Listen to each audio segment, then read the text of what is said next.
Hi ಎಲ್ರಿಗೂ ನಮಸ್ಕಾರ. ನಾನು ಭಾಸ್ಕರ ಗೌಡ ಜೋಗಿ. ಇವತ್ತು ನಾವು ಇಂದು ಪ್ರತಿಯೊಬ್ಬರಿಗೂ ಬೇಕಾಗಿರುವಂತ ಒಂದು ಇನ್ಸೂರೆನ್ಸ್ ಬಗ್ಗೆ ನಾವು ಇವತ್ತು ನಮಗೆ ಇದರ ಬಗ್ಗೆ ವಿಶೇಷವಾದ ಮಾಹಿತಿಯನ್ನು ಕೊಡ್ಲಿಕ್ಕೆ ಇವತ್ತು ನಮ್ಮೊಂದಿಗಿದ್ದಾರೆ ಗಣೇಶ್ ಪಾದಕನಾಯ ಅವರು. ಅವರಿಗೆ ನಮ್ಮ ಈ ವಿಶೇಷ ಕಾರ್ಯಕ್ರಮಕ್ಕೆ ಸ್ವಾಗತ ಸರ್. ನಮಸ್ಕಾರ. ಈಗ ಫಸ್ಟ್ ಆಫ್ ಆಲ್ ಇನ್ಸೂರೆನ್ಸ್ ಅಂದ್ರೆ ಏನ್ ಸರ್, ಅದು ಯಾಕೆ ಬೇಕು? ಇನ್ಶೂರೆನ್ಸ್ ಅಂತ ಹೇಳುವಂಥದ್ದು ಪ್ರತಿಯೊಬ್ಬನಿಗೂ ಅಗತ್ಯ ಇರುವಂಥ ವಿಷಯ. ಒಂದು, ನಿಮ್ಮ ಆರ್ಥಿಕವಾಗಿ ನೀವು ಕೆಳಗೆ ಬೀಳಬಾರ್ದು ಅಂತಿದ್ರೆ ಇನ್ಶೂರೆನ್ಸ್ ಮಾಡಿ ಇರಬೇಕು. ಇಲ್ಲಾಂದ್ರೆ ನಿಮ್ಮ ಕುಟುಂಬವೇ ನಾಶ ಆಗುವಂತ ಸಾಧ್ಯತೆ ಇರುತ್ತದೆ. ಅದರಲ್ಲಿ ಮುಖ್ಯವಾಗಿ ಆರೋಗ್ಯ ವಿಮೆ, ಮತ್ತೆ ಆಕ್ಸಿಡೆಂಟ್ ಪಾಲಿಸಿ, ಅಪಘಾತ ವಿಮೆ, ಆಮೇಲೆ ಲೈಫ್ ಇನ್ಶೂರೆನ್ಸ್ ಅಂದ್ರೆ ಜೀವ ವಿಮೆ, ಮತ್ತೆ ಹೋಮ್ ಇನ್ಶೂರೆನ್ಸ್, ಪ್ರಾಪರ್ಟಿ ಇನ್ಶೂರೆನ್ಸ್ ಅಂದ್ರೆ ನಿಮ್ಮ ಮನೆಯನ್ನು ನೀವು ಅದರಲ್ಲಿ ಕವರ್ ಮಾಡ್ಕೋಬಹುದು. ಇವಾಗ ಮುಖ್ಯವಾಗಿ ಈಗ ಹೆಲ್ತ್ ಇನ್ಶೂರೆನ್ಸ್, ಆರೋಗ್ಯ ವಿಮೆ ಅಂದ್ರೆ ಇವಾಗ ಆರೋಗ್ಯ ವಿಮೆ ಅದು ಹೇಗೆ ವರ್ಕ್ ಆಗ್ತದೆ? ಅದು ಈಗ ಆಸ್ಪತ್ರೆಯಲ್ಲಿ ಈಗ ಒಬ್ಬ ಇನ್ಶೂರೆನ್ಸ್ ತಗೊಂಡ್ರೆ ಅದು ಹೇಗೆ ವರ್ಕ್ ಆಗ್ತದೆ ಅಂತ? ಆರೋಗ್ಯ ವಿಮೆ, ಹೆಲ್ತ್ ಇನ್ಶೂರೆನ್ಸ್ ಅಂತ ಹೇಳುವಂಥದ್ದು ಪ್ರತಿಯೊಬ್ಬನು ಮಾಡಿ ಇರಬೇಕಾದಂತ ಒಂದು ಪಾಲಿಸಿ. ಅದನ್ನು ನಿಮ್ಗೆ 1 ಲಕ್ಷದಿಂದ 5 ಕೋಟಿಯವರೆಗೂ ಸಿಗ್ತದೆ. ನಿಮ್ಮ ಶಕ್ತಿಯಾನುಸಾರ ನಿಮ್ಗೆ ಅದನ್ನು ನೀವು ತಗೊಳ್ಬೇಕು. ಅಂದ್ರೆ ಅದರಲ್ಲಿ ಬೇರೆ ಬೇರೆ ರೀತಿಗಳಿವೆ. ಆ ರೀತಿಯಲ್ಲಿ ಈಗ ಪ್ರತಿಯೊಂದು ಆಸ್ಪತ್ರೆ ಆ ಆರೋಗ್ಯ ಯಾವ ಕಂಪನಿದ್ದು ನೀವು ಪಾಲಿಸಿ ತಗೊಂಡಿದ್ದೀರಿ ಅದರಲ್ಲಿ ಪ್ರತಿಯೊಂದು ಆಸ್ಪತ್ರೆ ಕೂಡ ಅದರಲ್ಲಿ ಟೈಅಪ್ ಆಗಿರುತ್ತೆ. ಸೊ ಅಲ್ಲಿ ನೀವು ಆ ಆಸ್ಪತ್ರೆಯಲ್ಲಿ ನೀವು ಅಡ್ಮಿಟ್ ಆದಾಗ ಅಲ್ಲಿ ಕ್ಯಾಶ್ಲೆಸ್ ಪ್ರೊಸೀಜರ್, ಅಂದ್ರೆ ನೀವು ದುಡ್ಡು ಕಟ್ಟಬೇಕಾಗಿ ಬರುವುದಿಲ್ಲ. ಇನ್ಶೂರೆನ್ಸ್ ಕಂಪನಿ ಮತ್ತೆ ಆಸ್ಪತ್ರೆ ಅದರಲ್ಲಿ ನಿಮ್ಮ ಎಲ್ಲ ಆಸ್ಪತ್ರೆ ಇರ್ತದೆ ಅಂತ ಹೇಳಲಿಕ್ಕೆ ಆಗುತ್ತಿಲ್ಲ. ಅದು ಆಯಾಯ ಕಂಪನಿ ಮತ್ತೆ ಇನ್ಶೂರೆನ್ಸ್ ಕಂಪನಿ ಮತ್ತೆ ಆಸ್ಪತ್ರೆಯ ನಡುವೆ ಇರುವ ಒಡಂಬಡಿಕೆ ಅವರು ಮಾಡ್ಕೊಂಡಿದ್ರೆ ಇರುತ್ತೆ. ಆದ್ರೆ ಅದು ಮಾಡ್ಬೋದು. ಒಂದು ವೇಳೆ ನಿಮ್ಮ ಇನ್ಶೂರೆನ್ಸ್ ಪಾಲಿಸಿಯಲ್ಲಿ ಆ ಆಸ್ಪತ್ರೆ ಇಲ್ಲ ಅಂತಿದ್ರೆ 36 ಗಂಟೆ ಒಳಗಡೆ ಅವರು ಟೈಅಪ್ ಮಾಡ್ತಾರೆ. ನೀವು ರಿಕ್ವೆಸ್ಟ್ ಕೊಟ್ರೆ ಅದು ಮಾಡಬೇಕು ಅಂತ ರೂಲ್ ಇದೆ. ಅದನ್ನು ಮಾಡ್ಕೋಬಹುದು. ನೆಟ್ವರ್ಕ್ ಹಾಸ್ಪಿಟಲ್, ಈಗ ಕೆಲವೊಂದು ಹಾಸ್ಪಿಟಲ್ ಅಲ್ಲಿ ಅದು ಒಡಂಬಡಿಕೆ ಆಗಿರುವುದಿಲ್ಲ ಈಗ ಹೆಲ್ತ್ ಇನ್ಶೂರೆನ್ಸ್. ಆಗ ಅವರು ಹೇಗೆ ಅದನ್ನು ಕ್ಲೈಮ್ ಮಾಡೋದು? ಅದು ನೀವು ರಿಕ್ವೆಸ್ಟ್ ಕೊಡ್ಬೇಕು ನಿಮ್ಮ ಇನ್ಶೂರೆನ್ಸ್ ಕಂಪನಿಗೆ. ಅವರು 36 ಗಂಟೆ ಒಳಗಡೆ ಬಂದು ಅದನ್ನು ಇನ್ಶೂರೆನ್ಸ್ ಕಂಪನಿಯವರು ಬಂದು ಹಾಸ್ಪಿಟಲ್ ಜೊತೆ ಅದರದ್ದು MOU ಅಂದ್ರೆ ಅವ್ರದ್ದು ಏನಿದೆ ಅದನ್ನು ಒಡಂಬಡಿಕೆಯನ್ನು ಸಹಿ ಹಾಕಿ ಅದನ್ನು ಮಾಡ್ಕೊಳ್ತಾರೆ. ಆದರೆ ಅದು ಆಸ್ಪತ್ರೆ ಒಪ್ಪಿದ್ರೆ ಮಾತ್ರ ಸತ್ಯ. ಇನ್ಶೂರೆನ್ಸ್ ಕಂಪನಿ ಮಾತ್ರ ಒಪ್ಪಿ ಪ್ರಯೋಜನ ಇಲ್ಲ, ಆಸ್ಪತ್ರೆ ಒಪ್ಪುವಾಗ. ಆದ್ರೆ ಸಾಮಾನ್ಯವಾಗಿ ಎಲ್ಲಾ ದೊಡ್ಡ ಆಸ್ಪತ್ರೆಗಳು ಅದನ್ನು ಇರ್ತವೆ. ಕೆಲವೊಂದೊಂದು ಆಸ್ಪತ್ರೆಗಳು ಒಪ್ಪುವುದಿಲ್ಲ ಅವ್ರದ್ದು. ಮತ್ತೆ ಇನ್ಶೂರೆನ್ಸ್ ಕಂಪನಿಯ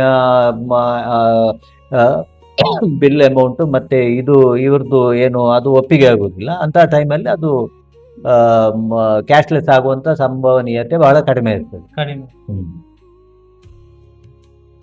ಇವಾಗ ಈಗ ಒಂದು ಮನೆಯಲ್ಲಿ ಈಗ ಒಬ್ಬರೇ ಕೆಲಸ ಮಾಡ್ತಾ ಇರ್ತಾರೆ, ಅಂದ್ರೆ ಯಜಮಾನ ಒಬ್ಬನೇ ಕೆಲಸ ಮಾಡ್ತಾರೆ. ಈಗ ಆ ಕುಟುಂಬಕ್ಕೆ ಒಂದು ಇನ್ಸೂರೆನ್ಸ್ ಹೇಗೆ ಆಸರೆ ಆಗ್ತದೆ? ಒಂದು ಮನೆಯಲ್ಲಿ ಒಬ್ಬರೇ ಕೆಲಸ ಮಾಡ್ತಾರೆ ಅಂತ ಇದ್ರೆ ಅವ್ರು ಖಂಡಿತ ತಗೊಳ್ಬೇಕು ಇನ್ಶೂರೆನ್ಸ್ ಪಾಲಿಸಿ. ಯಾಕೆಂದ್ರೆ ಅವ್ರ ಏನಾದ್ರೂ ಹೆಚ್ಚು ಕಡಿಮೆ ಆದ್ರೆ ಇವರೇ ಹೊಣೆ. ಇವರಿಗೆ ಆದ್ರೆ ಮನೇನೆ ಉಪವಾಸ ಬೀಳ್ಬೇಕಾಗ್ತದೆ. ಅದರಲ್ಲಿ ಈಗ ಟರ್ಮ್ ಇನ್ಸೂರೆನ್ಸ್ ಅಂತ ಬರ್ತದೆ. ಈಗ ಟರ್ಮ್ ಇನ್ಸೂರೆನ್ಸ್ ಅಂದ್ರೆ ಏನು, ಹೇಗೆ? ಟರ್ಮ್ ಅಥವಾ ಲೈಫ್, ಅದರಲ್ಲಿ ಎರಡಿದೆ, ಲೈಫ್ ಇನ್ಶೂರೆನ್ಸ್ ಅಥವಾ ಟರ್ಮ್ ಅಂತ ಹೇಳ್ಬೋದು. ಆದ್ರೆ ಲೈಫ್ ಇನ್ಶೂರೆನ್ಸ್ ಅಂತ ಹೇಳುವಂಥದ್ದು ಈಗ ಗ್ರಾಮೀಣ ಭಾಗದಲ್ಲಿ ಏನಾಗ್ತದೆ ಅಂತ ಹೇಳಿದ್ರೆ ನಿಮ್ಮ ಅದರಲ್ಲಿ ಲೈಫ್ ಇನ್ಶೂರೆನ್ಸ್ ಕವರ್ ಆಗ್ತದೆ, ಅದರಲ್ಲಿ ಇನ್ವೆಸ್ಟ್ಮೆಂಟು ಇರ್ತದೆ. ಅಂಥದ್ದನ್ನು ಆದಷ್ಟು ಅವಾಯ್ಡ್ ಮಾಡಿ ಬರೀ ಪ್ಯೂರ್ ಟರ್ಮ್ ಇನ್ಶೂರೆನ್ಸ್ ತಗೊಳ್ಳೋದು ಉತ್ತಮ. ಸೊ ಆವಾಗ ಏನಾಗ್ತದೆ, ನಿಮ್ಮ ಎಷ್ಟು ವರ್ಷಕ್ಕೆ ಬೇಕು ಅಂತ ನೋಡಿ ಅಷ್ಟು ವರ್ಷದ್ದು ಮಾಡಿದ್ರೆ ಅದರ ಒಳಗಡೆ ಏನಾದ್ರೂ ದುಡಿಯುವಂತ ವ್ಯಕ್ತಿಗೆ ಏನಾದ್ರೂ ಹೆಚ್ಚು ಕಡಿಮೆ ಆದಂತ ಸಂದರ್ಭದಲ್ಲಿ ಅದು ಮನೆಯವರಿಗೆ ಅದು ತಲುಪುತ್ತೆ. ಆದ್ರೆ ಇವಾಗ ವಾಹನಗಳು ದಟ್ಟಣೆ ಹೆಚ್ಚಾಗ್ತದೆ, ವಾಹನ ಹೆಚ್ಚಾಗ್ತದೆ. ಈಗ ವಾಹನ ಅಪಘಾತಗಳು ಈಗ ಈಗ ನಮ್ಮ ತಾವು ಯೂಸ್ ಮಾಡುವ ವಾಹನಗಳಿಗೆ ಇನ್ಸೂರೆನ್ಸ್ ಎಷ್ಟು ಕಡ್ಡಾಯ? ಯಾವ ರೀತಿಯ ಇನ್ಸೂರೆನ್ಸ್ ನಾವು ವಾಹನಗಳಿಗೆ ಮಾಡ್ತೀವಿ? ವಾಹನಗಳಿಗೆ ಮಾಡುವುದಕ್ಕಿಂತ ಮುಂಚೆ ವಾಹನವನ್ನು ಓಡಿಸುವವರು ಅವರಿಗೆ ಮಾಡಿಕೊಳ್ಳುವುದು ಉತ್ತಮ. ಅರ್ಥ ಆಯ್ತಾ? ವಾಹನಕ್ಕೆ ಥರ್ಡ್ ಪಾರ್ಟಿ ಮಾಡಿದ್ರೆ ಸಾಕಾಗ್ತದೆ. ವಾಹನದ ಬಾಡಿಗಿಂತ ಅವರ ಬಾಡಿಗೆ ಮೊದಲು ಇನ್ಶೂರೆನ್ಸ್ ಮಾಡಿಕೊಂಡ್ರೆ ವಾಹನ ಮತ್ತು ಖರೀದಿ ಮಾಡಬಹುದು. ಈ ಬಾಡಿ ಹಾಳಾಯ್ತು ಅಂತಿದ್ರೆ ಮತ್ತೆ ಹೊಸ ಬಾಡಿ ತಗೊಳ್ಳಿಕ್ಕೆ ಆಗುದಿಲ್ಲ. ಸೊ ಮೊದಲು ನಾವು ನಮ್ಮ ಬಾಡಿಯನ್ನು ಕವರ್ ಮಾಡ್ಕೊಳ್ಬೇಕು ಆಕ್ಸಿಡೆಂಟ್ ಪಾಲಿಸಿ, ಮತ್ತೆ ಗಾಡಿಯ ಬಾಡಿಯನ್ನು ಕವರ್ ಮಾಡ್ಬೇಕು. ಆದ್ರೆ ಎರಡನ್ನು ಮಾಡೋದು ಉತ್ತಮ. ಇವಾಗ ಕಟ್ಟಡ ಇನ್ಸೂರೆನ್ಸ್, ಈಗ ಬಿಲ್ಡಿಂಗ್ ಇನ್ಸೂರೆನ್ಸ್, ಈಗ ಹೋಮ್ ಇನ್ಸೂರೆನ್ಸ್ ಮಾಡಿಕೊಂಡ್ರೆ ಈಗೆಲ್ಲ ವಾರ ಎಲ್ಲ ಆಗ್ತಾ ಇದೆ. ಈಗ ವಾರ ಅದಕ್ಕೂ ಏನಾದ್ರು ಕ್ಲೇಮ್ ಆಗುತ್ತಾ? ವಾರ್ ಕ್ಲೇಮ್ ಆಗುದಿಲ್ಲ. ಕ್ಲೇಮ್ ಟೆರರಿಸಮ್ ಎಲ್ಲ ಕ್ಲೇಮ್ ಆಗ್ತದೆ ನಿಮಗೆ. ಆಮೇಲೆ ನ್ಯಾಚುರಲ್ ಕಲಾಮಿಟೀಸ್ ಅಂದ್ರೆ ನೆರೆ ಬಂದು, ಭೂಕುಸಿತ ಅಥವಾ ಭೂಕಂಪ, ಬೆಂಕಿ ಅವಘಡ ಇತ್ಯಾದಿ ಎಲ್ಲ ನಿಮ್ಗೆ ಇನ್ಶೂರೆನ್ಸ್ ಅಲ್ಲಿ ನಿಮ್ಮ ಸ್ಟ್ರಕ್ಚರ್ ಅಂದ್ರೆ ಬಿಲ್ಡಿಂಗ್ ಕನ್ಸ್ಟ್ರಕ್ಷನ್ಗೆ ಎಷ್ಟು ದುಡ್ಡು ಆಗ್ತದೋ, ಆ ಮನೆ ಕಟ್ಲಿಕ್ಕೆ ಎಷ್ಟು ಬೇಕೋ ಅಷ್ಟು ನೀವು ವಾಪಸ್ ಮಾಡ್ಕೋಬಹುದು, ಇನ್ಶೂರೆನ್ಸ್ ಅಲ್ಲಿ ಕ್ಲೇಮ್ ಮಾಡ್ಕೋಬಹುದು. ಆದ್ರೆ ವಾರ ಆಗಲ್ಲ, ಆಗೋದಿಲ್ಲ. ಇವಾಗ ಈಗ ಈ ಗ್ರಾಮೀಣ ಪ್ರದೇಶದಲ್ಲಿ ಅಂದ್ರೆ ಹಳ್ಳಿ ಪ್ರದೇಶಗಳೆಲ್ಲ ಇನ್ಸೂರೆನ್ಸ್ ಜ್ಞಾನ ಕಡಿಮೆ. ಈಗ ನೀವೀಗ ಇನ್ಸೂರೆನ್ಸ್ ಬಗ್ಗೆ ತಿಳಿದವರು, ಅನುಭವಸ್ಥರು, ನಿಮ್ಮ ಒಂದು ಮಾತು ಈಗ ಒಂದು ಮೊದಲನೇದಾಗಿ ಆರೋಗ್ಯ ವಿಮೆ ಮಾಡ್ಕೊಳ್ಬೇಕು. ಮಿನಿಮಮ್ ಎಷ್ಟು ಸಾಧ್ಯ ಆಗ್ತದೆ ಅಷ್ಟು. ಯಾಕೆಂದ್ರೆ ಇನ್ನೊಬ್ಬರ ಒಂದು ವೇಳೆ ಮನೆಯಲ್ಲಿ ದುಡಿಯುವಂತ ವ್ಯಕ್ತಿಯೇ ಆರೋಗ್ಯ ಕೆಟ್ಟರೆ ಅವರ ಮನೆಯವರು ಏನು ಮಾಡಕ್ಕಾಗಲ್ಲ. ಆವಾಗ ಅವರು ಇನ್ನೊಬ್ಬರ ಹತ್ರ ಬೇಡಬೇಕಾದಂತ ಪರಿಸ್ಥಿತಿ ಬರ್ತದೆ. ಅದು ಬರಬಾರದು ಅಂತಿದ್ರೆ ಆಮೇಲೆ ಸಾಲ ಮಾಡುವ ಬದಲು ಸ್ವಲ್ಪ ದುಡ್ಡು ಸಾಲ ಮಾಡಿ ಆದ್ರೂ ಹೆಲ್ತ್ ಇನ್ಶೂರೆನ್ಸ್ ತಗೊಳ್ಳೋದು ಒಳ್ಳೆಯದು. ಹಾಗೆ ಆಕ್ಸಿಡೆಂಟ್ ಪಾಲಿಸಿ ನಮ್ಮ ಸಾಮರ್ಥ್ಯಕ್ಕೆ ಅನುಗುಣವಾಗಿ ಸಿಗ್ತದೆ. ಈಗ 75 ರೂಪಾಯಿ ನೀವು ಖರ್ಚು ಮಾಡಿದ್ರೆ ನಿಮಗೆ 1 ಲಕ್ಷ ರೂಪಾಯಿ ಆಕ್ಸಿಡೆಂಟ್ ಪಾಲಿಸಿ ಸಿಗ್ತದೆ. ಹೌದು, ಅದು ವರ್ಷಕ್ಕೆ 75. ಈ ಒಂದು ಕೂಲಿ ಕೆಲಸ ಮಾಡುವವರಿಗೂ ಮಾಡ್ಲಿಕ್ಕೆ ಆಗ್ತದೆ, ಮಾಡಬಹುದು, ಅವ್ರು ಮನಸ್ಸು ಮಾಡ್ಬೇಕಷ್ಟೇ. ಒಂದು ವರ್ಷಕ್ಕೆ 75, 150 ರೂಪಾಯಿ ಕಟ್ಟಿದ್ರೆ ಈ 2 ಲಕ್ಷ ಕವರೇಜ್ ಬರ್ತದೆ. ಸೊ ಅವರ ಇನ್ಕಮ್ ಹೇಗಿದೆಯೋ ಅದರ ಮೇಲೆ ನೋಡ್ಕೊಂಡು ಆಕ್ಸಿಡೆಂಟ್ ಪಾಲಿಸಿ ಅಂತೂ ಮಾಡ್ಲೇಬೇಕು ಈಗಿನ ಕಾಲದಲ್ಲಿ. ಹಾವು ಕಡಿತ ಕೂಡ ಅದರಲ್ಲಿ ಆಕ್ಸಿಡೆಂಟ್ ಪಾಲಿಸಿಯಲ್ಲಿ ಕವರ್ ಆಗ್ತದೆ. ಹೌದೌದು, ನೀವು ಮನೆಯಿಂದ ಜಾರಿ ಬಿದ್ರು ಅಥವಾ ಕೆಲಸ ಮಾಡ್ತಾ ಏನಾದ್ರು ಮರದ ಗೆಲ್ಲು ಮುರಿದು ಬಿದ್ರು ಅದು ಕವರ್ ಆಗ್ತದೆ, ಅದರಲ್ಲಿ ಬರ್ತದೆ, ನಿಮಗೆ ಇನ್ಶೂರೆನ್ಸ್ ಕ್ಲೇಮ್ ಮಾಡ್ಲಿಕ್ಕೆ ಆಗ್ತದೆ. ಅಂದ್ರೆ ಇವಾಗ ನಾವು ನಮ್ಮ ಇಂದಿನ ಜೀವನ ಶೈಲಿ ಅಥವಾ ನಾವು ತಿನ್ನುವ ಫುಡ್ ಆಗಿರ್ಬೋದು, ಇಂತಹ ಸಮಯದಲ್ಲಿ ಈಗ ಇದು ನಮ್ಮ ಇನ್ಸೂರೆನ್ಸ್ ಬಹಳ ಅಗತ್ಯ ಅಂತ ನೀವು ಹೇಳ್ತಾ ಇರೋದು. ಇವಾಗ ಜೀವನ ಶೈಲಿಗೆ ಮಾತ್ರ ಅಲ್ಲ, ಇಲ್ದಿದ್ರು ಬೇಕೇ, ಅದು ಒಳ್ಳೇದೇ ಇದ್ರೆ ಒಳ್ಳೇದು. ಯಾಕೆಂತ ಹೇಳಿದ್ರೆ ಒಂದು ಸರಾಸರಿ ಒಂದು ಜೀವಮಾನದಲ್ಲಿ ಒಂದು ಮನುಷ್ಯ 2 ರಿಂದ 3 ಬಾರಿ ಅಡ್ಮಿಟ್ ಆಗುವ ಸಾಧ್ಯತೆ ಇದೆ. ಆ 2-3 ಬಾರಿ ನಮ್ಮ ಸಾಮರ್ಥ್ಯಕ್ಕೆ ಸಾಧ್ಯ ಇದೆ ಅಂತ ಹೇಳಿದ್ರೆ ಅದು ಪರವಾಗಿಲ್ಲ. ಅದಕ್ಕಿಂತ ಜಾಸ್ತಿ ಆಯ್ತು ಅಂತಿದ್ರೆ ಮನೆ ಮಠ ಮಾರ್ಬೇಕಾಗ್ತದೆ. ಅದಕ್ಕೋಸ್ಕರ ಆದ್ರೂ ಸ್ವಲ್ಪ ಕವರೇಜ್ ಮಾಡ್ಬೇಕಾಗ್ತದೆ. ಇವಾಗ ಜಾಯಿಂಟ್ ಫ್ಯಾಮಿಲಿ ಎಲ್ಲ ಬಿಟ್ಟು ಈಗ ಎಲ್ಲ ಅವಿಭಕ್ತ ಕುಟುಂಬ ಎಲ್ಲ ಜಾಸ್ತಿ ಅಂತವ್ರು ಇನ್ಸೂರೆನ್ಸ್ ಡಿಪೆಂಡ್ ಆಗ್ಲೇಬೇಕು ಅಂತ. ಆಗ್ಲೇಬೇಕು, ಇಲ್ಲದಿದ್ರು ಜಾಯಿಂಟ್ ಫ್ಯಾಮಿಲಿ ಆದ್ರೂ ಅಷ್ಟು ಇನ್ಕಮ್ ಮನೆಯಲ್ಲಿ ಅಷ್ಟು ಸಾಮರ್ಥ್ಯ ಇದ್ರೆ ತೊಂದ್ರೆ ಇಲ್ಲ. ಆದ್ರೂ ಸಾಮರ್ಥ್ಯ ಇದ್ರೂ ಕೂಡ ಎಷ್ಟು ಅಂತ ನೋಡ್ಕೊಳ್ಲಿಕ್ಕೆ. ಹಾಗೆ ಈಗ ಅದೇ ಈ ಲೈಫ್ ಇನ್ಸೂರೆನ್ಸ್ ಅಲ್ಲಿ ಈಗ ಕೆಲವು ಇನ್ಸೂರೆನ್ಸ್ ಮನಿ ಬ್ಯಾಕ್ ಇನ್ಸೂರೆನ್ಸ್ ಗಳೆಲ್ಲ ಇರ್ತದೆ. ಅದೆಲ್ಲ ಮಾಡೋದಕ್ಕಿಂತ ನೀವು ಅದು ಲೈಫ್ ಇನ್ಶೂರೆನ್ಸ್ ಅಲ್ಲಿ ಬರ್ತದೆ. ಬರೀ ಲೈಫ್ ಇನ್ಶೂರೆನ್ಸ್ ಲೈಫ್ ಮಾತ್ರ ಕವರ್ ಮಾಡ್ಕೊಳ್ಳಿ, ಬಾಕಿ ದುಡ್ಡು ಏನಿದೆ ನೀವು ಸೇವಿಂಗ್ಸ್ ಮಾಡಿ, ಯಾವ್ದ್ರಲ್ಲಾದ್ರೂ FD ಎಲ್ಲ ಹಾಕ್ಬೋದು, ಅಥವಾ ನಿಮ್ಮ ಕಂಟ್ರೋಲ್ ಅಲ್ಲಿ ಇರ್ತದೆ. ನೀವು ನಾಳೆ ಅವರಿಗೆ ಕೊಟ್ಟು ನಾಳೆ ಕಟ್ಲಿಕ್ಕೆ ಆಗ್ಲಿಲ್ಲ ಅಂತ ಹೇಳಿದ್ರೆ ಅದು ದುಡ್ಡು ಹೋಯ್ತು. ಅದಕ್ಕಿಂತ ಲೈಫ್ ಇನ್ಶೂರೆನ್ಸ್ ಎಷ್ಟು ಸಣ್ಣ ಅಮೌಂಟ್, ಒಂದು 10 ಲಕ್ಷಕ್ಕೆ ನಿಮಗೆ ಹೆಚ್ಚು ಹೇಳಿದ್ರೆ, ನಿಮ್ಮ ಏಜ್ ಎಷ್ಟು? ನಂದು 36. ಒಂದು 2,000 ರೂಪಾಯಿ ಬರ್ತದೆ ವರ್ಷಕ್ಕೆ, 10 ಲಕ್ಷಕ್ಕೆ. 2,000-3,000 ರೂಪಾಯಿ ಒಳಗಡೆ ಬರ್ತದೆ ಅದು. ಹ್ಮ್. ಅಷ್ಟು ಕಟ್ಟಿ ಮೇಲಿನ ದುಡ್ಡು ಏನಿದೆ FD ಯಲ್ಲೋ ಅಥವಾ ಮ್ಯೂಚುವಲ್ ಫಂಡ್ ಅಲ್ಲಿ ಎಲ್ಲಾದ್ರೂ ನೀವು ಹಾಕ್ಬೋದು ಸೇಫ್ ಆಗಿ. ಯಾವಾಗ್ಲೂ ನಿಮ್ಗೆ ತೆಗೆಯುವ ತರ ಇರಬೇಕು. ಇಲ್ಲಾಂತಂದ್ರೆ ಏನಾಗ್ತದೆ, ಇನ್ಶೂರೆನ್ಸ್ ಅಲ್ಲಿ ನೀವು ತೆಗಿಲಿಕ್ಕೆ ಆಗುದಿಲ್ಲ. ಅವರ ಟರ್ಮ್ ಮುಗಿಯುವಲ್ಲಿವರೆಗೆ ನೀವು ಅವರ ಕಂಡೀಷನ್ ಇರ್ತದೆ, ಇಂತಿಷ್ಟೇ ತೆಗಿಬಹುದು ಅಂತ ಹೇಳುವ ಒಂದು ಕ್ಲಾಸ್ ಇರ್ತದೆ. ಅದಕ್ಕಿಂತ ಒಳ್ಳೇದು ನಿಮ್ಮ ಕಂಟ್ರೋಲ್ ಅಲ್ಲಿ ಇಟ್ಕೊಳ್ಳೋದು ಒಳ್ಳೇದು ನಿಮ್ಮ ದುಡ್ಡನ್ನು. ಹೌದು. ಯಾವ ಬೇಕಾದ್ರೂ ಒಂದ್ ವೇಳೆ ಅನಪತ್ಯ ಬಂತು, ನಮಗೆ ತೆಗಿಬೇಕು, ಆವಾಗ ಇನ್ಶೂರೆನ್ಸ್ ನಾವು ಕೊಡೋದಿಲ್ಲ. ನಮ್ಗೆ 100 ರೂಪಾಯಿ ಬೇಕಾದ್ರೆ ಅವ್ರು 60 ಕೊಡ್ತೇನೆ ಹೇಳ್ತಾನೆ. ಅದಕ್ಕೆ 100 ರೂಪಾಯಿಗೆ 100 ರೂಪಾಯಿಯೂ ತೆಗೆಯುವ ರೀತಿಯಲ್ಲಿ ಇದ್ರೆ ನಿಮ್ಗೆ ಅನುಕೂಲ ಆಗ್ತದೆ. ಅದನ್ನೆಲ್ಲ ನೋಡ್ಬೇಕು. ಯಾಕಂದ್ರೆ ಇನ್ಶೂರೆನ್ಸ್ ಅಂತ ಹೇಳಿದ ತಕ್ಷಣ ನಾನು 1,00,000 ರೂಪಾಯಿ 1,00,000 ರೂಪಾಯಿ ವರ್ಷ ಕಟ್ಟೇನೆ, ನಂದೇನೋ ಅಲ್ಲಿ ಸೇವಿಂಗ್ ಆಗ್ತದೆ ಕರೆಕ್ಟ್. ಆದ್ರೆ ಎಷ್ಟಾಗ್ತದೆ, ನಿಮ್ಗೆ ಯಾವಾಗ ತೆಗಿಲಿಕ್ಕೆ ಸಿಗ್ತದೆ, ನಿಮ್ಮ ಅಗತ್ಯಕ್ಕೆ ಸಿಗ್ತದ ಹೇಳುವಂಥದ್ದನ್ನೆಲ್ಲ ಪರಿಶೀಲನೆ ಮಾಡಿ ಮಾಡೋದು ಉತ್ತಮ. ಮತ್ತೆ ನಾವು ಯಾವ ಏಜಿನವರು, ಯಾವ ವಯಸ್ಸಿನವರು ಅದನ್ನು ಇನ್ಸೂರೆನ್ಸ್ ಅನ್ನು ತಗೊಳ್ಬಹುದು? 3 ತಿಂಗಳ ಮಗುವಿನಿಂದ ಯಾವ ಏಜಿನವರೆಗೂ ತಗೊಳ್ಬಹುದು. ನೀವು ಆರೋಗ್ಯವಾಗಿದ್ರೆ ನೀವು 100ನೇ ವಯಸ್ಸಿಗೂ ತಗೊಳ್ಬಹುದು. ನೀವು 100 ಯಾರಾದ್ರೂ ಇದ್ರೆ ಮನೆಯಲ್ಲಿ, ಅದಕ್ಕೇನು ಕಂಡೀಷನ್ ಇಲ್ಲ. ಬಟ್ ಆರೋಗ್ಯ ನಿಮ್ದು ಚೆನ್ನಾಗಿರ್ಬೇಕು, ಇಲ್ಲಾಂದ್ರೆ ಎಲ್ಲ ಕಂಪನಿಯವರು ಕೊಡ್ಲಿಕ್ಕಿಲ್ಲ. ಅದರ ಮೇಲೆ ಬರ್ತದೆ. ಮತ್ತೆ ಇವಾಗ ಮುಖ್ಯವಾಗಿ ನಾವು ತಿಳ್ಕೊಳ್ಬೇಕಾದ ವಿಷಯ ಅಂದ್ರೆ, ಈಗ ಇನ್ಸೂರೆನ್ಸ್ ಪಾಲಿಸಿ ಮಾಡುವಾಗ ನಾವು ಯಾವ ಅಂಶವನ್ನು ನಾವು ಅದನ್ನ ಎಚ್ಚರಿಕೆಯಿಂದ ನೋಡ್ಕೊಳ್ಬೇಕು. ಯಾಕೆಂದ್ರೆ ಒಮ್ಮೆ ಇನ್ಸೂರೆನ್ಸ್ ನಾವು ಪ್ರಿಂಟ್ ಆದ ಮೇಲೆ ನಾವು ಏನ್ ಮಾಡ್ಲಿಕ್ಕೆ ಆಗುದಿಲ್ಲ. ಅದು ಒಂದು ಏನು ಅಂತ ಹೇಳಿದ್ರೆ, ಪ್ರಪ್ರಥಮವಾಗಿ ನೀವು ಅದರಲ್ಲಿ ಡಿಕ್ಲರೇಷನ್, ಸೆಲ್ಫ್ ಡಿಕ್ಲರೇಷನ್ ಅಂತ ಇರುತ್ತೆ. ನಿಮ್ಮ ಆರೋಗ್ಯದ ಬಗ್ಗೆ ಮಾಹಿತಿಯನ್ನು ಅವ್ರ ಜೊತೆ ಹಂಚಿಕೊಳ್ಬೇಕಾಗ್ತದೆ. ಅದು ಸತ್ಯವಾಗಿ ಕೊಡುವುದು ಅತಿ ಉತ್ತಮ. ಇಲ್ಲ ಅಂತಿದ್ರೆ ಏನಾಗ್ತದೆ, ನಾಳೆ ಏನಾದ್ರೂ ಕ್ಲೇಮ್ ಇದ್ದಾಗ ಅದು ಸಮಸ್ಯೆ ಬರ್ತದೆ. ನೀವು ಅದನ್ನು ತಿಳಿಸಿಲ್ಲ, ಮಾಹಿತಿಯನ್ನು ಹಂಚಿಕೊಂಡಿಲ್ಲ ಅಂತ ಹೇಳುವ ಉದ್ದೇಶದಲ್ಲಿ ಅವರು ಒಂದೋ ಪಾಲಿಸಿಯನ್ನು ಕ್ಯಾನ್ಸಲ್ ಮಾಡಬಹುದು, ಅಥವಾ ಆ ಕ್ಲೇಮನ್ನು ರಿಜೆಕ್ಟ್ ಮಾಡಬಹುದು. ಅದಕ್ಕಿಂತ ನಾವು ನಮ್ಮ ಎಲ್ಲ ಸಂಪೂರ್ಣ ಮಾಹಿತಿ, ನಮ್ಮ ಬಾಲ್ಯದಿಂದ ಹಿಡಿದು ಇವತ್ತಿನವರೆಗೆ ಏನೆಲ್ಲ ಆರೋಗ್ಯದಲ್ಲಿ ಏರುಪೇರಾಗಿದೆಯೋ ಅದನ್ನೆಲ್ಲ ಇನ್ಶೂರೆನ್ಸ್ ಕಂಪನಿಗೆ ಮಾಹಿತಿಯನ್ನು ಕೊಡಬೇಕು. ಅದರ ಆಧಾರದ ಮೇಲೆ ಅವರು ಪಾಲಿಸಿಯನ್ನು ಇಶ್ಯೂ ಮಾಡ್ತಾರೆ. ಅದನ್ನು ಮಾಡಲಿಲ್ಲ ಅಂತಿದ್ರೆ ಮುಂದಕ್ಕೆ ಅದು ಸಮಸ್ಯೆ ಇರ್ತದೆ, ಸಮಸ್ಯೆ ಆಗ್ತದೆ, ಹಾಗೇ ಆಗ್ತದೆ. ಯಾಕೆಂತೇಳಿ ಮತ್ತೆ ನಾವು ಅದು ಇನ್ಶೂರೆನ್ಸ್ ಮಾಡಿದ್ದೇವೆ, ನಮ್ಗೆ ಅವರು ಕ್ಲೇಮ್ ಕೊಟ್ಟಿಲ್ಲ ಅಂತ ಹೇಳುವುದಿಲ್ಲ, ಅರ್ಥ ಇಲ್ಲ. ಯಾಕೆಂದ್ರೆ ಅವರು ನೀವು ಕೊಟ್ಟ ಮಾಹಿತಿಯ ಆಧಾರದ ಮೇಲೆ ಸತ್ಯ ಅಂತ ಹೇಳಿ ನಂಬಿ ಅವರು ನಿಮಗೆ ಕೊಡ್ತಾ ಇರೋದು. ಸೊ ಅದೇ ರೀತಿಯಲ್ಲಿ ನೀವು ಇದ್ರೆ ನಿಮ್ಮ ಕ್ಲೇಮಿಗೆ ಏನು ಸಮಸ್ಯೆ ಬರುವುದಿಲ್ಲ. ಇಲ್ಲ, ನೀವು ಏನಾದ್ರೂ ನಿಮ್ಮ ಆರೋಗ್ಯದ ಮಾಹಿತಿಯನ್ನು ಮುಚ್ಚಿಟ್ರೆ ನಾಳೆ ಅದು ನಿಮ್ಗೆ ಕ್ಲೇಮ್ ಮಾಡುವಂತ ಸಂದರ್ಭದಲ್ಲಿ ಸಮಸ್ಯೆ ಬರ್ತದೆ. ಅದಕ್ಕೋಸ್ಕರ ಅದನ್ನೊಂದು ಏನೇ ಆಗಿರ್ಬೋದು, ಅದು ಯಾವ ರೀತಿಯ ರೋಗವೇ ಇರ್ಬೋದು, ನಾವು ಅದನ್ನು ಡಿಸ್ಕ್ಲೋಸ್ ಮಾಡಬೇಕು. ಅಲ್ಲಿ ಸಂಪೂರ್ಣವಾಗಿ ರಹಸ್ಯವಾಗಿ ಇಟ್ಕೊಂಡ್ರೆ ಅದು ಹೋಯ್ತು. ನಾಳೆ ಅದು ಖಂಡಿತ ಎಲ್ಲಾದ್ರೂ ಅವ್ರಿಗೆ ಗೊತ್ತಾಯ್ತು ಅಂತಿದ್ರೆ ಅದು ಲೈಫ್ ಇನ್ಶೂರೆನ್ಸ್ ಅಲ್ಲಾದ್ರೂ ಅಷ್ಟೇ, ಹೆಲ್ತ್ ಇನ್ಶೂರೆನ್ಸ್ ಅಲ್ಲಾದ್ರೂ ಅಷ್ಟೇ. ಲೈಫ್ ಇನ್ಶೂರೆನ್ಸ್ ಅಲ್ಲಿ ಕ್ಲೇಮೇ ಸಿಕ್ಕುದಿಲ್ಲ. ಇದರಲ್ಲಿ ಅಟ್ಲೀಸ್ಟ್ ಇವರು ಆ ಒಂದು ಪರ್ಟಿಕ್ಯುಲರ್ ಡಿಸೀಸ್ ಅನ್ನು ರಿಜೆಕ್ಟ್ ಮಾಡಬಹುದು, ಬಾಕಿದ್ದು ಕೊಡ್ಲಿಕ್ಕೆ ಸಾಧ್ಯತೆ ಇದೆ. ಹೇಳಲಿಕ್ಕೆ ಆಗುದಿಲ್ಲ, ಅದು ಅವರ ಮೇಲೆ ಅವರು ಹೇಗೆ ಅದನ್ನು ಡಿಸೈಡ್ ಮಾಡ್ತಾರೆ ಅದರ ಮೇಲೆ. ಪಾಲಿಸಿ ಬೇಕಾದ್ರೆ ರಿಜೆಕ್ಟ್ ಮಾಡಬಹುದು ಅಥವಾ ಟರ್ಮಿನೇಟ್ ಮಾಡಬಹುದು, ಅಂದ್ರೆ ಕ್ಯಾನ್ಸಲ್. ಇನ್ನು ಇಷ್ಟು ವರ್ಷ ಕಟ್ಟಿದ ದುಡ್ಡು ಹೋಯ್ತಲ್ಲಿ ನಿಮ್ದು. ಅಂದ್ರೆ ಈಗ ಒಬ್ಬ ಪಾಲಿಸಿ ತಗೊಳ್ಳುವಾಗಲೇ ಒಬ್ಬನಿಗೆ ಏನಾದ್ರೂ ಒಂದು ಪ್ರಾಬ್ಲಮ್ ಇರ್ತದೆ, ಅದ ಆ ಕಾಯಿಲೆ ಅದು ಇಮಿಡಿಯೇಟ್ಲಿ ಅವನಿಗೆ ಕವರ್ ಆಗುತ್ತೆ ಅಂತ?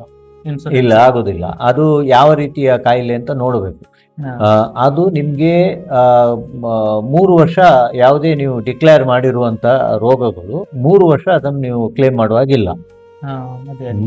ಕೆಲವೊಂದು 2 ವರ್ಷ ಕ್ಲೇಮ್ ಮಾಡುವಾಗಿಲ್ಲ. ಹಾಗೆ ಅದರಲ್ಲಿ ಕೆಲವೆಲ್ಲ ಸೆಕ್ಷನ್ಸ್ ಇದೆ. ಅಂದ್ರೆ ಸ್ಪೆಸಿಫಿಕ್ ಡಿಸೀಸ್ ಲೈಕ್ ಏನ್ ಹೇಳ್ತಾರೆ, ಕಿಡ್ನಿ ಸ್ಟೋನು, ಕ್ಯಾಟ್ರಾಕ್ಟ್ ಸರ್ಜರಿ, ಇಂಥದ್ದು ಒಂದು 150 ಕೇಸ್ಗಳಿರ್ತವೆ. ಅದೆಲ್ಲ ಒಂದು 2 ವರ್ಷ ನೀವು ಡಿಕ್ಲೇರ್ ಮಾಡಿರಿ ಮಾಡದೇರಿ, ಅದು 2 ವರ್ಷ ಯಾವ ಕಾರಣಕ್ಕೂ ಪಾಲಿಸಿ ತಗೊಂಡು ಕ್ಲೇಮ್ ಮಾಡ್ಲಿಕ್ಕೆ ಆಗುತ್ತಿಲ್ಲ.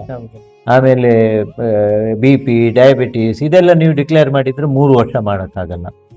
ನೀವು ಪಾಲಿಸಿ ತಕೊಂಡ ಮೇಲೆ, ಅಂದ್ರೆ ಈಗ ಇವತ್ತು ನೀವು ಮೆಡಿಕಲ್ ಚೆಕಪ್ ಏನು ಮಾಡಿರೋದಿಲ್ಲ, ನಿಮ್ಗೆ ಗೊತ್ತಿರೋದಿಲ್ಲ ನಿಮ್ಮ ಶರೀರದಲ್ಲಿ ಏನು ಏರುಪೇರಾಗಿದೆ.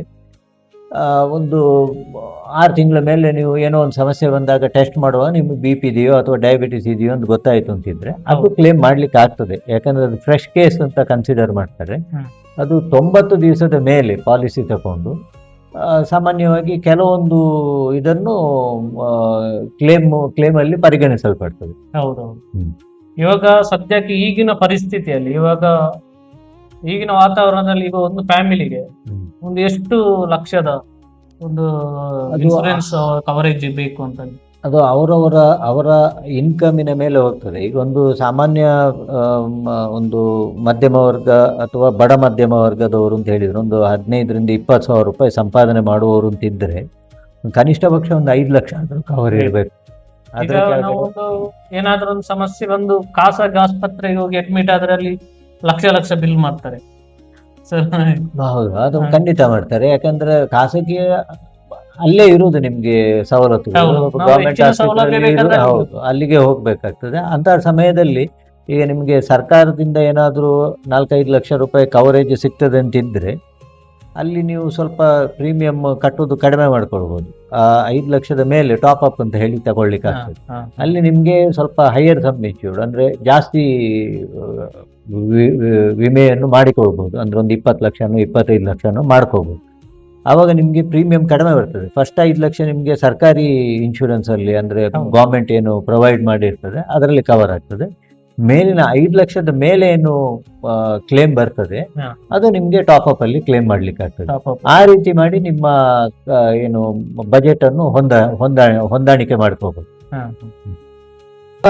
ನಾವು ಇನ್ಶೂರೆನ್ಸ್ ಅಲ್ಲಿ ಹೆಲ್ತ್ ಇನ್ಶೂರೆನ್ಸ್, ಒಬ್ಬನಿಗೆ ಹೆಲ್ತ್ ಇನ್ಶೂರೆನ್ಸ್ ಉಂಟ ಅಂತ ತಿಳ್ಕೊಳ್ಳೋಣ. ಅವನಿಗೆ ಈಗ ಅಡ್ಮಿಟ್ ಆದ್ರೆ ಯಾವ ಕಾಯಿಲೆಗಳು ಅವನಿಗೆ ಇನ್ಶೂರೆನ್ಸ್ ಅಂತ ಮಿನಿಮಮ್ 24 ಗಂಟೆ ಆಸ್ಪತ್ರೆಯಲ್ಲಿ ಇರಬೇಕು. 24 ಗಂಟೆ ಆಸ್ಪತ್ರೆಯಲ್ಲಿ ಇದ್ರೆ ಮಾತ್ರ ಇನ್ಶೂರೆನ್ಸ್ ಕ್ಲೇಮ್ ಆಗ್ತದೆ. ಆದ್ರೆ ಅದು ಎಲ್ಲ ಕೇಸಲ್ಲಿ ಬರುವುದಿಲ್ಲ. ಈಗ ನಿಮ್ಗೆ ಒಂದು ಕ್ಯಾಟ್ರಾಕ್ಟ್ ಆಗ್ತದೆ, ಕ್ಯಾಟ್ರಾಕ್ಟ್ ಸರ್ಜರಿ ಅಂದ್ರೆ ಕಣ್ಣಿನ ಪೊರೆಯ ಶಸ್ತ್ರಚಿಕಿತ್ಸೆ ಆದರೆ ಅದೊಂದು 3-4 ಗಂಟೆಯಲ್ಲಿ ಬಿಟ್ಟು ಬಿಡ್ತಾರೆ.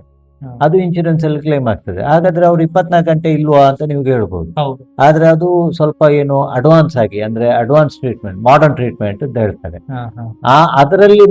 ಅದರಲ್ಲಿ ಬರುವಂತ ಕೆಲವು ಕೇಸ್ಗಳು ಏನಿರ್ತವೆ ಅಡ್ವಾನ್ಸ್ ಟ್ರೀಟ್ಮೆಂಟ್ ಅಲ್ಲಿ, ಅದೆಲ್ಲ ನಿಮ್ಗೆ ಡೇ ಕೇರ್ ಅಲ್ಲಿ ಕವರ್ ಆಗ್ತದೆ. ಅದಕ್ಕೆ 24 ಗಂಟೆ ಆಸ್ಪತ್ರೆಯಲ್ಲಿ ಇರಬೇಕಾದ ಅವಶ್ಯಕತೆ ಇಲ್ಲ.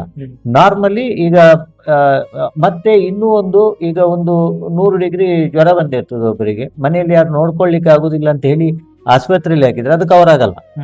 ಯಾಕೆಂತ ಹೇಳಿದ್ರೆ ಅದು ಡೇ ಕೇರ್ ಅಲ್ಲಿ ಆಗುವಂತ ಒಂದು ಚಿಕಿತ್ಸೆ, ಅದನ್ನ ನೀವು ಆಸ್ಪತ್ರೆಯಲ್ಲಿ ತಗೊಳ್ತಾ ಇದ್ರೆ ನಿಮ್ಮ ಇಷ್ಟದ ಪ್ರಕಾರ ಅದು ಇನ್ಶೂರೆನ್ಸ್ ಕಂಪನಿ ಕೊಡುವುದಿಲ್ಲ.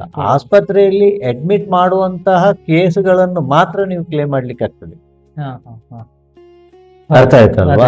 ಯಾಕೆಂದ್ರೆ ನೀವು ಮನೆಯಲ್ಲಿ ಯಾರಿಲ್ಲ ನಾನು ತಕೊಂಡು ಹೋಗಿ ಆಸ್ಪತ್ರೆಯಲ್ಲಿ ಆಗ್ತೇನೆ ಅಂತ ಹೇಳಿದ್ರೆ ಅದು ಕ್ಲೇಮ್ ಅಲ್ಲಿ ಇನ್ಶೂರೆನ್ಸ್ ಇದೆ ನನಗೆ ಕ್ಲೇಮ್ ಬರ್ತದೆ ಅಂತ ತಿಳ್ಕೊಂಡ್ರೆ ಅದು ಕ್ಲೇಮ್ ಮಾಡ್ಲಿಕ್ಕೆ ಆಗುದಿಲ್ಲ.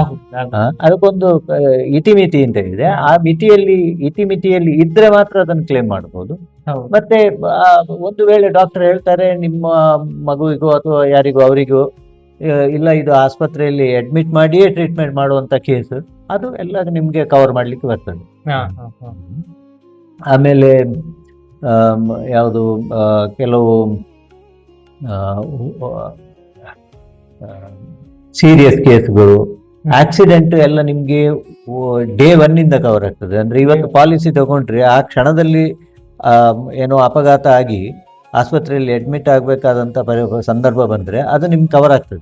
ನೀವು ಅದ್ರಲ್ಲಿ ಏನು ಭಯ ಪಡುವ ಅವಶ್ಯಕತೆ ಇಲ್ಲ. ಆದ್ರೆ ನಿಮ್ಮ ಡಿಕ್ಲೇರ್ ಮಾಡಿರುವ ಯಾವುದು ನಿಮ್ಮ ಪಾಲಿಸಿ ತಗೊಳ್ಳುವ ಮುಂಚೆ ನಿಮಗೆ ರೋಗಗಳು ಇತ್ತು ಅಂತ ಹೇಳಿ ಅಲ್ಲಿ ಮಾಹಿತಿಯನ್ನು ಕೊಟ್ಟಿರ್ತೀರೋ ಅದು ನಿಮ್ಗೆ ವೇಟಿಂಗ್ ಪೀರಿಯಡ್ ಅಂತ ಹೇಳ್ತಾರೆ. ಅದು ವೇಟಿಂಗ್ ಪೀರಿಯಡ್ ಬರ್ತದೆ, ಕ್ಲೇಮ್ ಮಾಡ್ಲಿಕ್ಕೆ ಆಗೋದಿಲ್ಲ. ಅಥವಾ ಅದಕ್ಕೆ ಸಂಬಂಧಪಟ್ಟ ಯಾವುದೇ, ಈಗ BP ಇದ್ರೆ ಅದಕ್ಕೆ ನಿಮ್ಗೆ ಹಾರ್ಟ್ ಪ್ರಾಬ್ಲಮ್ ಬರ್ಬೋದು. BP ಇದ್ದವರಿಗೆ ಆ BP ಇಂದಾಗಿ ಹಾರ್ಟ್ ಪ್ರಾಬ್ಲಮ್ ಬಂದ್ರು ಕವರ್ ಆಗಲ್ಲ. 2 ವರ್ಷ ಕಾಯ್ಲೇಬೇಕು. ಹಾರ್ಟ್ ಪ್ರಾಬ್ಲಮ್ ಬಂದ್ರೆ BP ಇಂದಾಗಿ ಬಂದಿದ್ದು ಅಂತ ಹೇಳಿ ಡಾಕ್ಟರ್ ಡಿಸ್ಚಾರ್ಜ್ ಸಮ್ಮರಿಯಲ್ಲಿ ಬರೆದ್ರೆ ಅದು ನಿಮ್ಗೆ ಕವರ್ ಮಾಡ್ಲಿಕ್ಕೆ ಆಗೋದಿಲ್ಲ. ಮತ್ತೆ ನಾವು ಇನ್ಶೂರೆನ್ಸ್ ಯಾರು ಕೊಟ್ಟಿದಾರೋ ಅವ್ರ ಹತ್ರ ಜಗಳ ಮಾಡಿಯೂ ಪ್ರಯೋಜನ ಇಲ್ಲ.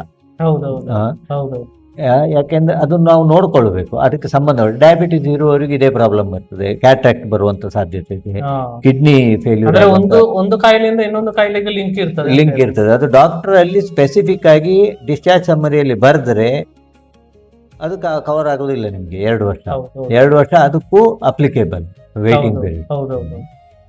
ಮತ್ತೆ ಅದಕ್ಕೆ ಎಷ್ಟು ಸಾಧ್ಯ ಆಗ್ತದೋ ಅಷ್ಟು ಜಾಸ್ತಿ ಕವರೇಜ್ ಮಾಡಿ ಇಟ್ಕೊಂಡ್ರೆ ನಮ್ಮ ಶಕ್ತಿ ಅನುಸಾರ ಈಗ ಹಳ್ಳಿ ಗ್ರಾಮೀಣ ಭಾಗದಲ್ಲಿ ಏನು ಅಂತ ಹೇಳಿದ್ರೆ ಎಲ್ಲರ ಹತ್ರನೂ ಒಂದು ಗವರ್ಮೆಂಟ್ ಇದ್ದು ಇನ್ಶೂರೆನ್ಸ್ ಇರ್ತದೆ, ಹೆಚ್ಚಾಗಿರ್ತದೆ. ಹೆಚ್ಚಾಗಿ ಹೌದು, ಇರ್ತದೆ.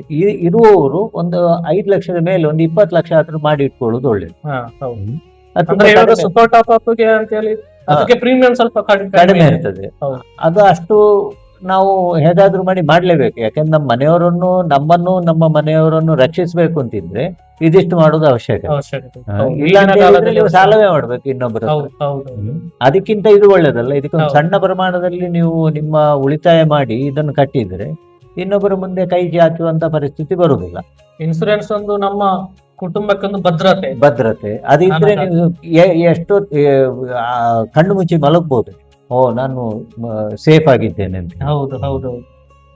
ಇವಾಗ ಆಕ್ಸಿಡೆಂಟ್ ಪಾಲಿಸಿ ಅಂತ ನಾವು ಹೇಳ್ತೀವಿ, ಅಪಘಾತ ವಿಮೆ, ಅದು ಹೇಗೆ ವರ್ಕ್ ಆಗುತ್ತೆ, ಹೇಗೆ ಕವರ್ ಆಗ್ತದೆ? ಅದರಲ್ಲಿ ನೋಡಿ, ನಿಮ್ಗೆ ಒಂದು ಡೆತ್ ಬೆನಿಫಿಟ್ ಅಂದ್ರೆ ನಾವು ಸತ್ತು ಹೋದ್ರೆ ಅದಕ್ಕಿಂತಿಷ್ಟು ಅಂತ ಕೊಡ್ತಾರೆ. ಅದು ಬಿಟ್ಟು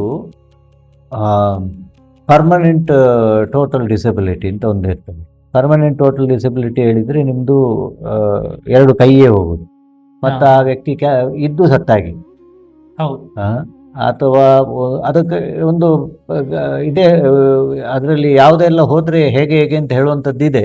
ಅದು ಸಂಪೂರ್ಣ ಹೌದು, ಅದು ಹೇಳಿದ್ ನಾನು. ಈ ತರ 2 ಕಣ್ಣು ಹೋಯ್ತು ಅಂತ ಸಂದರ್ಭದಲ್ಲಿ ಅದನ್ನ ಪರ್ಮನೆಂಟ್ ಟೋಟಲ್ ಡಿಸಬಿಲಿಟಿ ಅಂತ ಹೇಳಿ ಕನ್ಸಿಡರ್ ಮಾಡ್ತಾರೆ.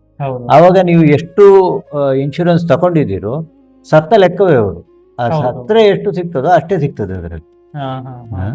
ಇನ್ನೊಂದು ಪರ್ಮನೆಂಟ್ ಪಾರ್ಷಿಯಲ್ ಡಿಸಬಿಲಿಟಿ ಅಂತ, ಅಂದ್ರೆ ಒಂದು ಬೆರಳು ಹೋಗುದು, ಒಂದು ಕಾಲು ಹೋಗುದು, ಒಂದು ಕೈ ಹೋಗುದು, ಈ ತರ ಅಂತದ್ರಲ್ಲಿ ಅದಕ್ಕೆ ಒಂದೊಂದು ಅಂಗಗಳಿಗೆ ಇಂತಿಷ್ಟು ಅಂತ ಹೇಳುವಂತ ರೇಟ್ ಇದೆ.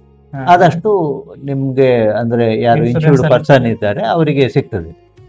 ಇನ್ನೊಂದು 6 ತಿಂಗಳು ಫ್ರಾಕ್ಚರ್ ಆಗಿ ಮಲಗಿರ್ತೀರಿ ಮನೆಯಲ್ಲಿ, ಕೆಲ್ಸಕ್ಕೆ ಹೋಗ್ಲಿಕ್ಕೆ ಆಗೋದಿಲ್ಲ. ಅದು ಯಾವ ಇನ್ಶೂರೆನ್ಸ್ ಕಂಪನಿಯು ನಿಮ್ಗೆ ಕ್ಲೇಮ್ ಕೊಡುವುದಿಲ್ಲ. ಹೆಲ್ತ್ ಇನ್ಶೂರೆನ್ಸ್ ಅಲ್ಲಿ ನೀವು ಹಾಸ್ಪಿಟಲ್ ಇದ್ರೆ ಮಾತ್ರ ಕವರ್ ಆಗ್ತದೆ, ನಿಮ್ಗೆ ಬರ್ತದೆ. ಆದ್ರೆ ನಿಮ್ಮ ಮನೆಗರ್ತಿ ನಡಿಬೇಕಲ್ಲ, ಆವಾಗ ಒಂದು ಸಣ್ಣ ಅಮೌಂಟ್ ನಿಮ್ಗೆ ವಾರ ಬರ್ತದೆ. ಅದು ನೀವು ಎಷ್ಟು ನಿಮ್ಮ ಇನ್ಕಮ್ ಉಂಟೋ ಅದರ ಬೇಸಲ್ಲಿ ಒಂದು ಸ್ವಲ್ಪ, ಈಗ ಒಬ್ಬರದ್ದು ತಿಂಗಳ ಸಂಬಳ 20,000 ರೂಪಾಯಿ ಅಂತ ಇದ್ರೆ ಅದರ ಒಂದು 5,000 ರೂಪಾಯಿವರೆಗೆ ನಿಮ್ಗೆ ಒಂದು ವಾರಕ್ಕೆ ಬರುವ ತರ, ಒಂದು ತಿಂಗಳಿಗೆ 5,000 ರೂಪಾಯಿ ವಾರಕ್ಕೆ ಬರುವ ತರ ಇದ್ರೆ ನಿಮ್ಗೊಂದು ಸ್ವಲ್ಪ ನಿಮ್ಮ ಔಷಧಿ ಖರ್ಚು ಅಥವಾ ಮನೆ ಖರ್ಚು, ಏನಾದರೂ ಸಣ್ಣ ಪುಟ್ಟ ಸಾಲಗಳಿದ್ರೆ ಅದನ್ನೆಲ್ಲ ತೀರಿಸ್ಲಿಕ್ಕೆ ಆಗ್ತದೆ. ನಿಮ್ಮ ಸಂಬಳ ವಾಪಸ್ ಬಂದಾಗಿ ಆಗ್ತದೆ. ಅದರದ್ದು ಇದಿಷ್ಟು ಮಾಡಿಕೊಂಡು ಇಟ್ಕೊಂಡ್ರೆ ನಾಳೆ ಎಲ್ಲಾದ್ರೂ ಜಾರಿ ಬಿಟ್ಟು ನಾವು ಫ್ರಾಕ್ಚರ್ ಆಗಿ ಕೆಲಸಕ್ಕೆ ಹೋಗ್ಲಿಕ್ಕೆ ಆಗಲಿಲ್ಲ ಅಂತಿದ್ರು ಕೂಡ ಉಪವಾಸ ಬಿಡುವ ಅವಶ್ಯಕತೆ ಇರುವುದಿಲ್ಲ. ಅದಕ್ಕೆ ಜಾಸ್ತಿ ಆಗೋದಿಲ್ಲ. ನಿಮಗೆ 5 ಲಕ್ಷದ್ದು ನೀವು ತಗೊಂಡ್ರೆ ಗೌರ್ಮೆಂಟ್ ಕಂಪನಿಯಲ್ಲಿ ಸಿಗ್ತದೆ 375 ರೂಪಾಯಿ ಆಗುತ್ತೆ. GST ಇಲ್ಲ, 375 ರೂಪಾಯಿ ಆಗ್ತದೆ. ನಾನು ಸಮೀಪ ಇರುವ ಯಾವುದೇ ಗೌರ್ಮೆಂಟ್ ಇನ್ಶೂರೆನ್ಸ್ ಕಂಪನಿಯಲ್ಲಿ ಕೇಳಿದ್ರೆ ಅವ್ರು ಕೊಡ್ತಾರೆ. ಹೌದು. ಈಗ ಒಬ್ಬ ಟರ್ಮ್ ಇನ್ಸೂರೆನ್ಸ್ ಒಬ್ಬ ತಗೊಂಡ ಅವ ಇಮಿಡಿಯೇಟ್ಲಿ ಏನೋ ಒಂದು ಎಕ್ಸ್ಪೈರ್ ಆಗಿ ಹೋಗ್ತಾರೆ, ಅದು ಅವ ಕಟ್ಟಿದ ಎಷ್ಟೋ 1 ಲಕ್ಷದ ಅಮೌಂಟ್ ಅವ್ರಿಗೆ ಇಮಿಡಿಯೇಟ್ಲಿ ಸಿಗುತ್ತೆ. ಅವ ಇಮಿಡಿಯೇಟ್ಲಿ ಸಿಗೋದಿಲ್ಲ, ಅದಕ್ಕೆ ಟೈಮ್ ಇದೆ. ಒಂದು 90 ದಿವಸದ್ದು ಟೈಮ್ ಇರ್ತದೆ. ಈಗ ಪಾಲಿಸಿ ತಗೊಂಡು 2 ವರ್ಷದ ಒಳಗಡೆ ಡೆತ್ ಆದರೆ ನಿಮಗೆ ಸ್ವಲ್ಪ ಟೈಮ್ ತಗೊಳ್ತದೆ. ಎಲ್ಲ ಇನ್ವೆಸ್ಟಿಗೇಷನ್ ಎಲ್ಲ ಆಗ್ತದೆ. ಯಾಕೆಂದ್ರೆ ಅವರು ನಿಜವಾಗಿಯೂ ಅವ್ರಿಗೆ ಏನಾದರೂ ರೋಗ ಇತ್ತಾ ಎಲ್ಲ ಚೆಕ್ ಮಾಡ್ತಾರೆ. ಎಲ್ಲನೂ ಇನ್ವೆಸ್ಟಿಗೇಷನ್ ಮಾಡಿ ಒಂದು 90 ದಿವಸದೊಳಗೆ ಒಂದು ರಿಪೋರ್ಟ್ ತಯಾರು ಮಾಡಿ ಆಮೇಲೆ ನಾಮಿನಿಗೆ ಅದು ಎಷ್ಟು ಅವರು ಸಮ್ಮೇಶು ತಗೊಂಡಿದ್ದಾರೋ ಅದಷ್ಟು ಅವರಿಗೆ ಕೊಡ್ತಾರೆ. ಆದರೆ 1 ವರ್ಷದ ಒಳಗಡೆ ಸುಸೈಡ್ ಮಾಡಿ ಸತ್ತರೆ ಸಿಕ್ಕುವುದಿಲ್ಲ. ಸುಸೈಡ್ ಮಾಡಿದ್ರೆ ಇಲ್ಲ,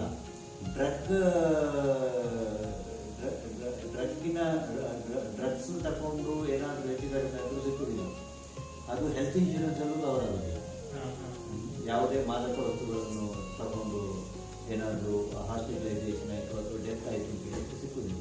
ಆದರೆ ಸುಸೈಡ್ 1 ವರ್ಷದ ಮೇಲೆ ಸುಸೈಡ್ ಮಾಡಿಕೊಂಡು ಸಿಗ್ತದೆ. ಹೌದು, ಅದೊಂದು ಇದೆ. ಅದು ಯಾಕೆಂತ ಗೊತ್ತಿಲ್ಲ, ಕೊಡ್ತಾರೆ. ಸೊ ಹಾಗಾಗಿ ಇದನ್ನೆಲ್ಲ ಗಮನದಲ್ಲಿ ಇಟ್ಕೊಳ್ಬೇಕು. ಈಗ ನೀವು ಒಬ್ಬರು ಕುಡಿತದ ಚಟ ಇರುವವರು ಕೂಡ ಇನ್ಶೂರೆನ್ಸ್ ತಗೊಳ್ಳುವಾಗ ಇದನ್ನೆಲ್ಲ ಕುಡಿತ ಅಥವಾ ಸ್ಮೋಕಿಂಗ್ ಇದನ್ನೆಲ್ಲ ಡಿಕ್ಲೇರ್ ಮಾಡಬೇಕು. ಡಿಕ್ಲೇರ್ ಮಾಡದಿದ್ರೆ ನಾಳೆ ಏನಾದರೂ ಕ್ಲೇಮ್ ಬರುವಂತ ಸಂದರ್ಭದಲ್ಲಿ ಅದು ರಿಜೆಕ್ಟ್ ಆಗೋ ಸಾಧ್ಯತೆ ಇರ್ತದೆ, ಸಮಸ್ಯೆ ಆಗ್ತದೆ. ಸೊ ಕ್ಲೇಮ್ ಅದೇ ಎಲ್ಲ ನೀವು ಕಂಪ್ಲೀಟ್ ಆಗಿ ಎಲ್ಲವನ್ನು ಡಿಸ್ಕ್ಲೋಸ್ ಮಾಡಿದ್ದಿದ್ರೆ, ಅಂದ್ರೆ ಎಲ್ಲವನ್ನು ಮಾಹಿತಿಯನ್ನು ಕೊಟ್ಟಿದ್ದಿದ್ರೆ ಯಾವ ಕಾರಣಕ್ಕೂ ಅದು ಕ್ಲೇಮ್ ರಿಜೆಕ್ಟ್ ಆಗೋದಿಲ್ಲ. ರಿಜೆಕ್ಟ್ ಆದ್ರೂ ನಾವು ಕೋರ್ಟಲ್ಲಿ ಫೈಟ್ ಮಾಡಿ ತೆಗಿಲಿಕ್ಕೆ ಆಗ್ತದೆ, ಅಥವಾ ಇನ್ಶೂರೆನ್ಸ್ ವಾಪಸ್ ಮನಿ ಹಾಕಿ ತಗೊಳ್ಬೋದು.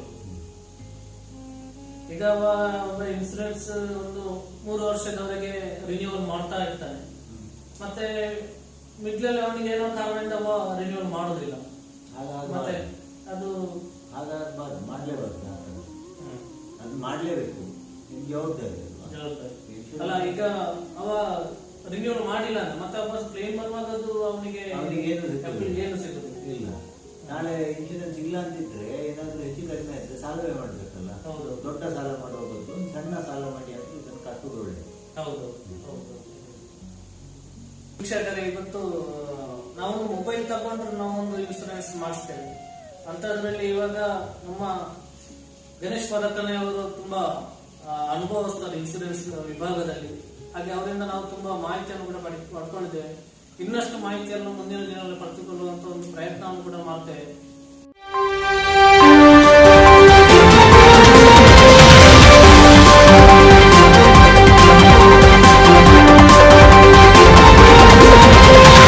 ಇದು ಪಿಂಗಾರ ಯೂಟ್ಯೂಬ್.